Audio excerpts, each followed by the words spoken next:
আসসালামু আলাইকুম। সহজ সফটওয়্যার থেকে আমি তুরাশ বলছি। সহজ সফটওয়্যারে আমি এক্সিকিউটিভ হিসেবে দীর্ঘদিন যাবৎ কর্মরত রয়েছি।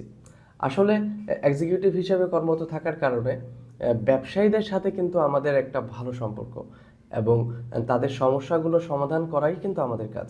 ব্যবসা ভেদে প্রত্যেকজন ব্যবসায়ীর আলাদা আলাদা রিকোয়ারমেন্ট থাকে। কিন্তু বেসিক যেই প্রয়োজনীয়তা, যেমন প্রোডাক্ট এন্ট্রি থেকে শুরু করে স্টক ম্যানেজমেন্ট, ডেইলি এক্সপেন্স থেকে শুরু করে এমপ্লয়ীদের স্যালারি অথবা ডেইলি প্রফিট এবং লস। ক্লথিং বিজনেসে যেমন প্রত্যেকটা কাপড়ের সাইজের হিসাব লাগে, জুতোর ক্ষেত্রে কিন্তু কালার সাইজের হিসাবটাও প্রয়োজন। সেরকম কিন্তু আমি যদি ডিলারশিপের বিজনেসে দেখি, প্রত্যেকটা ড্যামারেজ প্রোডাক্ট থেকে return product, daily sale, DSR এর হিসাব। তাই যুগের সাথে তাল মিলিয়ে ব্যবসাকে আধুনিকায়ন করাই একজন বুদ্ধিমান ব্যবসায়ীর কাজ। আর এই ব্যবসাকে আধুনিকায়ন করতে যা যা প্রয়োজন তার A to Z সকল সমাধান পাবেন আমাদের সহজ সফটওয়্যার।